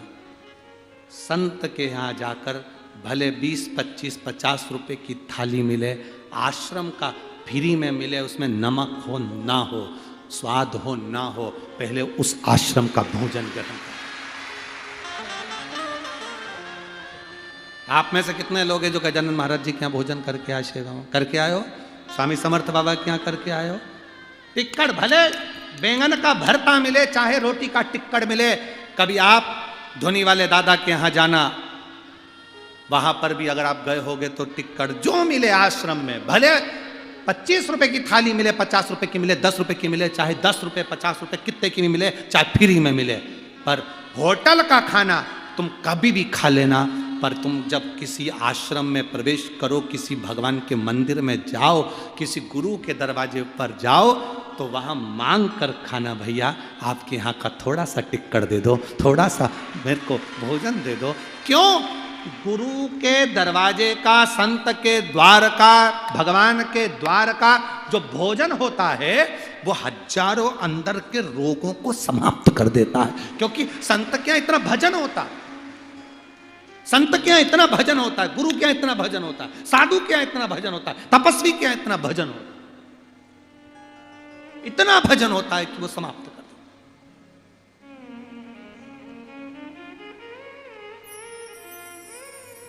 गुरु क्या इतना भजन होता है कि वो रोग समाप्त। हम मंदिर जाते हैं, मंदिर में जाने के बाद आरती होने के बाद जल छींटते हैं, छींटते कि नहीं छींटते हैं?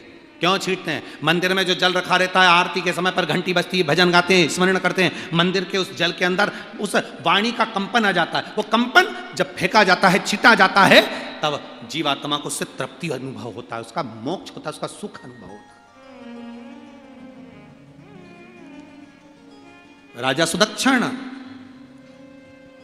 पहुंचे, राजा सुदक्षण और महाराज,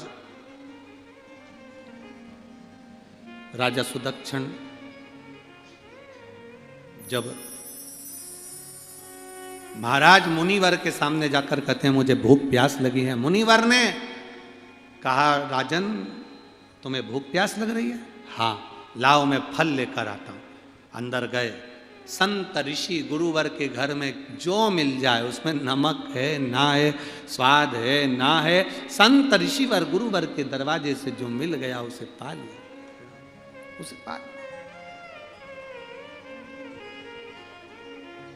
संत गुरु के दरवाजे से जो मिल गया उसे पा लिया, उसे गुरु उसे पाया।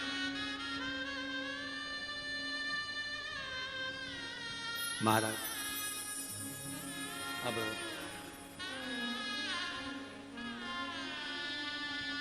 कई लोग कुबेरेश्वर धाम आते हैं, सीहोर बहुत सारी होटलें खुल गई हैं, बहुत सारे लोग ढाबे हैं, सब दूर। पर आप भले ढाबे पर भोजन करो, होटल पर भोजन करो, पर कुबेरेश्वर धाम जब जाएं, जिस समय भोजन का हो या खिचड़ी का प्रसाद भी, वहाँ ज़्यादातर तो खिचड़ी का जो प्रसाद मिलता है आप उसे पाएं, भले वो पतरी हो, गाढ़ी हो, कट्ठी हो, उसको थोड़ा सा पाएं, मांग कर साफ कर कर बर्तन फिर जाए। उसका फल कितना है? कई लोग तो आते हैं तो उसमें डब्बा में थोड़ा सा देना, साहब लेकर जाना। दिन भर कुबेरेश्वर धाम की कंकर शंकर की भूमि पर दिन भर भगवान का भजन, दिन भर श्री शिवाय नमस्तुभ्यम जपा जा रहा है, दिन भर दिन भर।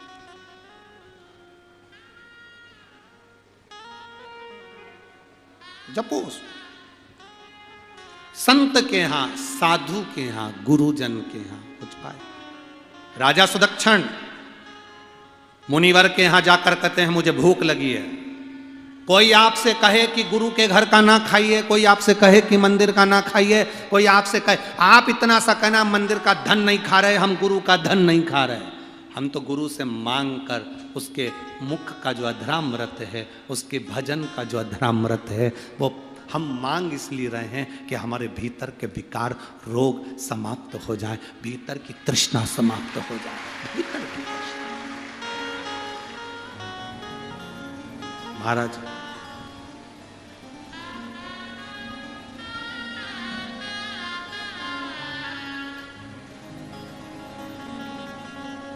अरे भोले बिन चैन पड़े कैसे दिन कट जाए, रात कटे कैसे।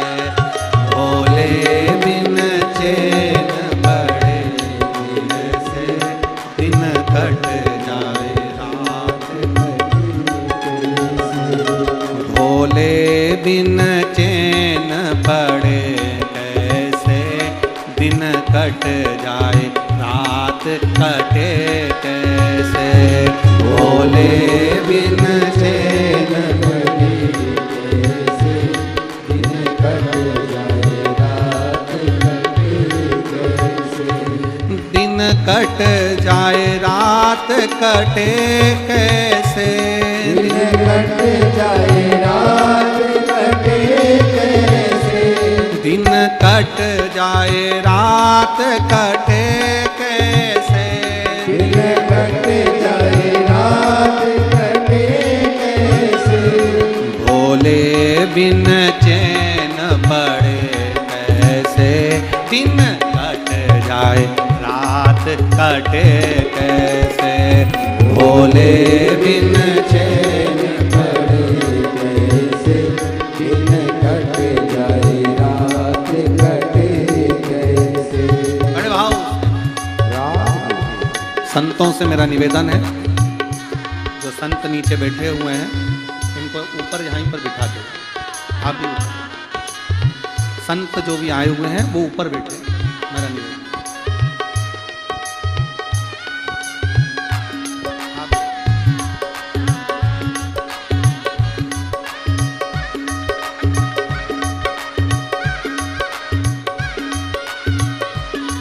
हमारे बीच में श्री श्री 1008 परम तपस्वी विष्णुदास महात्यागी जी महाराज श्री नारायण धाम सीताराम आश्रम अयोध्या रामघाट बाईपास अयोध्या से आए हैं। बहुत बहुत राधे हरि बोल।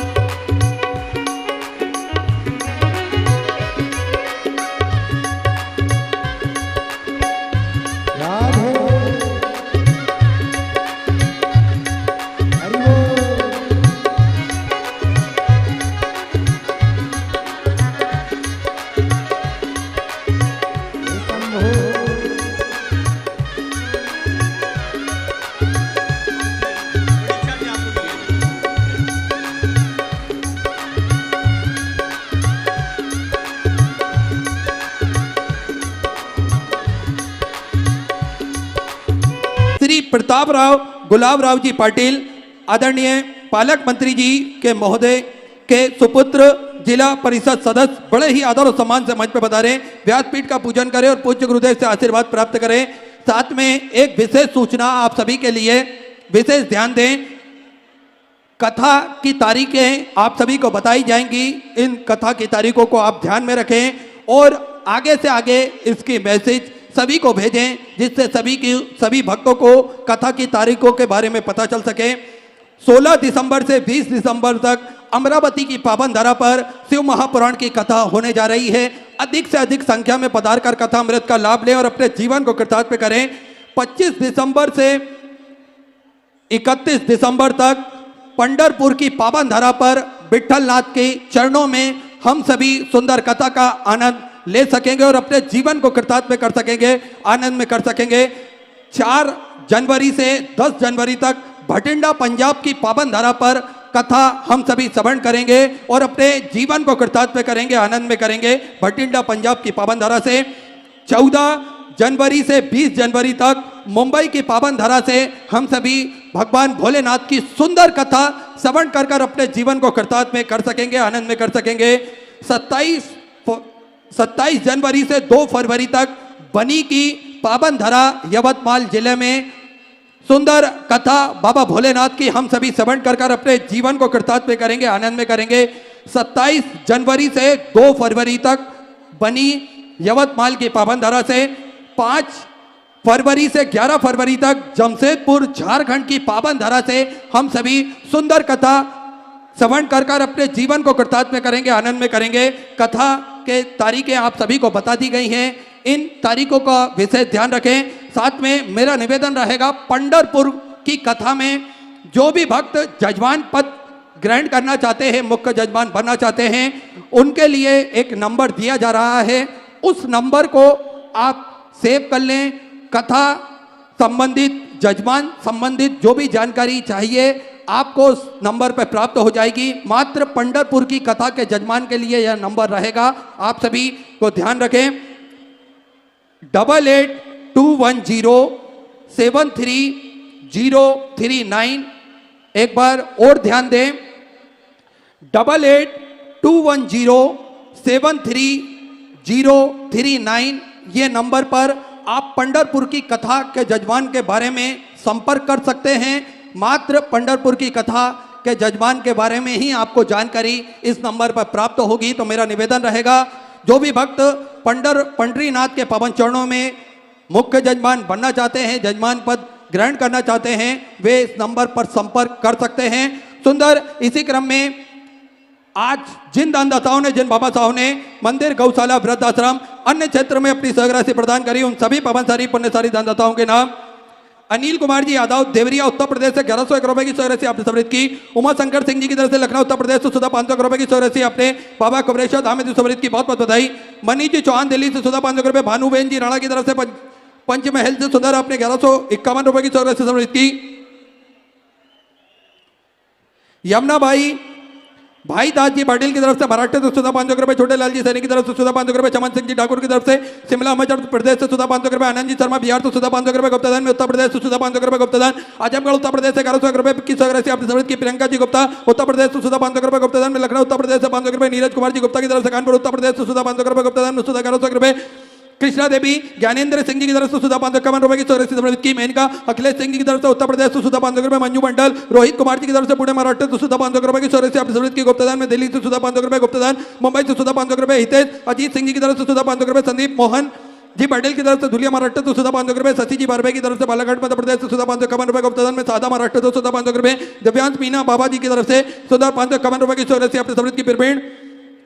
प्रवीण कुमार जी की तरफ से दिल्ली से सुधा 1100 रुपए। बलराज सिंह जी रावत की तरफ से सुधा 500 रुपए। सरिता देवी जी बिहार से सुधा 500 रुपए की सहराशि समृद्ध की। रघुवंश जी तिवारी लखनऊ उत्तर प्रदेश से 500 रुपए। प्रयाग भाई बाबूराव जी अनंतगढ़ की तरफ से सुधा 500 रुपए की सहराशि आपने समृद्ध की। स्वर्गीय दिलू भाई जी जयसवाल की स्मृति में महाराष्ट्र से सुधा 500 रुपए। लक्ष्मी रंजन जी शुक्ला की तरफ से अकोला महाराष्ट्र से 1000 रुपए की सहराशि समर्पित की। सुनीता जी तोमर दिल्ली से सुधा 500 रुपए की सहराशि आपने समृद्ध की। ओम प्रकाश अजय कुमार जी की तरफ से बेंगलोर से सुधा 1100 रुपए। राजा राव जी की तरफ से कर्नाटक से सुधा 1000 रुपए। सरस्वती अमृत लाल जी आर्य की तरफ से सुधा 500 रुपए। जय मनोज जी शर्मा की तरफ से नागपुर महाराष्ट्र से सुधा 500 रुपए। रामाधार जी चौबे की तरफ से बिलासपुर छत्तीसगढ़ से सुधा 500 रुपए। विष्णु जी सिंधे पुणे महाराष्ट्र से सुधा 500 रुपए की सहराशि आपने समृद्ध की। गुप्तादान में सुधा 500 रुपए की सहराशि आपने समृद्ध की। मानसी जी श्रीवास्तव की तरफ से 500 रुपए। कृष्णा जी नोतियाल की तरफ से देहरादून उत्तराखंड से सुधा 500 रुपए गुप्तादान में। पुणे महाराष्ट्र से 500 रुपए। मोहिनी जी गुजरात पुणे महाराष्ट्र से 1100 रुपए गुप्तादान में।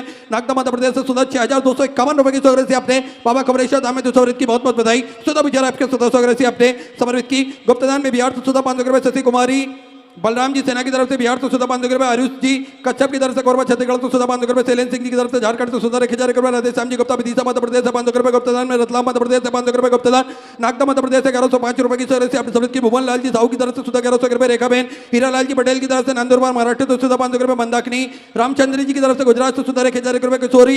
किशोर काशीनाथ जी की तरफ से महाराष्ट्र से सुधा 500 रुपए की सहराशि आपने समृद्ध की। माणिक लाल धनकर की तरफ से छत्तीसगढ़ से सुधा 500 रुपए। ध्रुव शेखर जी रायकबार की तरफ से इटारसी मध्य प्रदेश से सुधा 500 रुपए गुप्तादान में सुधा 500 रुपए। सुनीता सुभाष जी गुप्ता की तरफ से उत्तर प्रदेश से सुधा 2100 रुपए। प्रमोद कुमार जी झारखंड से सुधा 500 रुपए। प्रेमिला जी की तरफ से सुधा 500 रुपए। दर्पण जी प्रजापति की तरफ से छिंदवाड़ा मध्य प्रदेश से 500 रुपए। जयराम सिंह जी की तरफ से बिजनौर उत्तर प्रदेश से 500 रुपए। विजय सिंह जी लक्ष्मी जी हुई के छिंदवाड़ा मध्य प्रदेश से 500 रुपए। संगम सिंह जी की तरफ से गोरखपुर उत्तर प्रदेश से 500 रुपए। गिरजा देवी जी बांगर की तरफ से इंदौर मध्य प्रदेश से सुधा 500 रुपए की सहराशि आपने समृद्ध की। मंगल सिंह जी चौहान उज्जैन मध्य प्रदेश से 551 रुपए।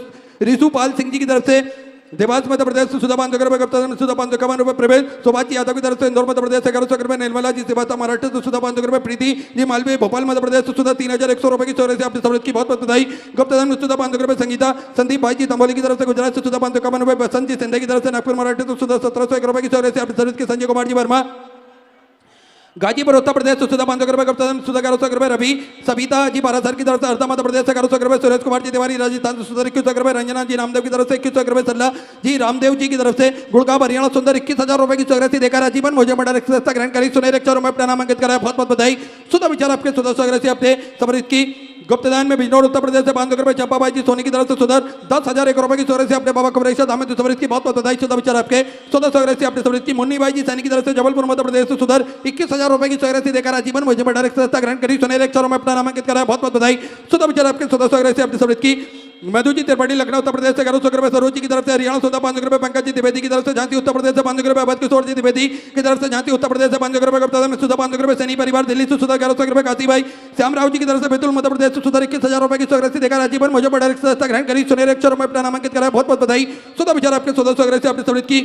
जोहरी परिवार बरेली उत्तर प्रदेश से सुधा 2500 रुपए की सौरसी आपने समर्पित की। अनसुईया जी राजौरे की तरफ से सुधा 1100 रुपए, रेखा सिंह जी की तरफ से 1000 रुपए, राहुल कुमार सिंह जी की तरफ से बिहार से सुधा 500 रुपए, राधा रानी जी अग्रवाल की तरफ से सुधा 500 रुपए, ऋतु जी पांडे वाराणसी उत्तर प्रदेश से 500 रुपए, सुशीला जी राठौड़ की तरफ से राजस्थान से सुधा 500 रुपए, कृष्णा जी गुप्ता की तरफ से अलीगढ़ उत्तर प्रदेश से 500 रुपए, डॉक्टर कैलाश चंद जी भट्ट की तरफ से फरीदाबाद हरियाणा सुधा 551 रुपए, रंगम जी पांडे की तरफ से दिल्ली से सुधा 500 रुपए, गोपाल जी पटेल की तरफ से छत्तीसगढ़ से सुधा 1100 रुपए, दिनीता मनोज जी चंद्रकर की तरफ से दुर्ग छत्तीसगढ़ से सुधा 500 रुपए, गुप्ता सुधा 500 रुपए, कैलाश कुमार जी मीणा की तरफ से उदयपुर राजस्थान से सुधा 2651 रुपए की सौरभ से आपने समृद्ध की बहुत बहुत बधाई। गणेश जी दुबे छिंदवाड़ा मध्य प्रदेश से सुधा 500 रुपए, रोहित जी कुलकर्णी की तरफ से सुधा 500 रुपए, श्री नारायण दास जी आहूजा की तरफ से रतलाम मध्य प्रदेश से सुधा 5100 रुपए की सौरभ से आपने बाबा कुमरेश्वर धाम समृद्ध की बहुत बहुत बधाई। सुधा विचार आपके सुधा सौरसी आपने समृद्ध की गुप्तदान में खंडवा मध्य प्रदेश से सुधा 5501 रुपए की सौरभ से आपने बाबा कुमरेश्वर धाम समृद्ध की बहुत बहुत बधाई। सुधा विचार आपके सुधा सौरसी आपने समृद्ध की। ओम नारायण जी की तरफ से पुणे मराठे सुंदर 1100 रुपए, वैभव शीतल जी शर्मा की तरफ से दिल्ली से सुधा 500 रुपए, अर्जुन प्रसाद जी शर्मा नांदेड़ मराठे से सुधा 1100 रुपए की सौरभ से आपने समृद्ध की। शिव दयाल जी मराठे से सुधा 600 रुपए, शोभना विजय जी की तरफ से मुंबई से सुधा 500 रुपए, गुप्तदान में ठाणे मराठे से 500 रुपए, गुप्तदान दिल्ली से सुधा 500 रुपए, बीना जी शर्मा दिल्ली से सुधा 500 रुपए, शांति देवी प्रताप जी की तरफ से दिल्ली से सुधा 500 रुपए, प्रनील जी गर्ग की तरफ से राजस्थान से सुधा 2100 रुपए, प्रभाबाई जी की तरफ से जलगांव मराठे से 500 रुपए, शिवानी जी दुबई की तरफ से 500 रुपए, गुप्तदान में सुधा 500 रुपए, सत्यम प्रताप सिंह जी की तरफ से गोरखपुर उत्तर प्रदेश से 500 रुपए, सोमरी देवी जी की तरफ से गोरखपुर उत्तर प्रदेश से 500 रुपए की सौरभ से आपने समृद्ध की। गुप्तदान में सुधा 500 रुपए, स्वर्गीय कृपाराम जी की स्मृति में भिलाई छत्तीसगढ़ से सुधा 500 रुपए, अजय नारायण जी उपाध्याय बिहार से सुधा 500 रुपए, गुप्तदान में सुधा 600 रुपए, संतोष जी शर्मा पटियाला पंजाब से सुधा 500 रुपए, गुप्तदान में सुधा 5001 रुपए की सौरभ से आपने बाबा कुमरेश्वर धाम समृद्ध की बहुत बहुत बधाई। सुधा विचार आपके सुधा सौरभ से आपने समृद्ध की। भट्ट नयन जी विशाल की तरफ से गुजरात से सुधा 500 रुपए की सौरभ से आपने समृद्ध की। गुप्तदान में सुधा 500 रुपए, दीपा जी मकोड़ा की तरफ से पुणे मराठे से सुधा 500 रुपए, प्रेमलता जी की तरफ से सुधा 21,000 रुपए की सौरभ से देकर आजीवन भोजन बड़ा रिक्शा ग्रहण करी, सुनहरे अक्षरों में अपना नामांकित कराया, बहुत बहुत बधाई। सुधा विचार आपके सुधा सौरभ से समृद्ध की। सभी दानदाताओं को मैं हृदय की अनंत गहराई से नमन करता हूँ, दंडवत करता हूँ, प्रणाम करता हूँ।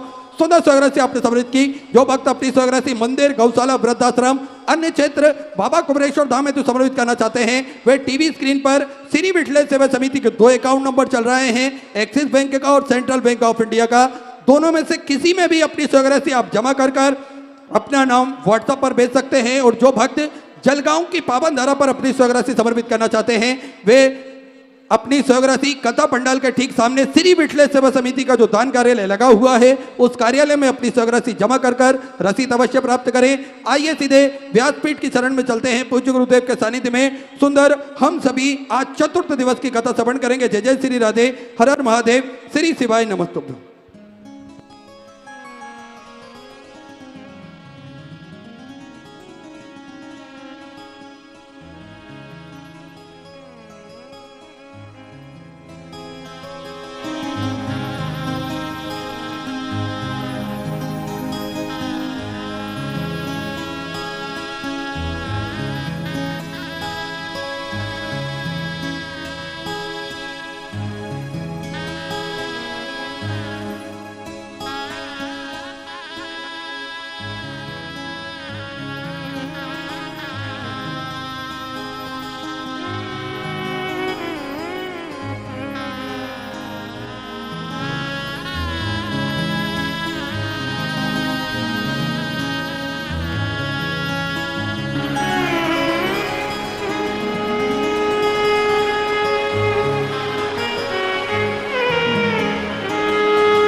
सुंदर श्री महारानी की जय।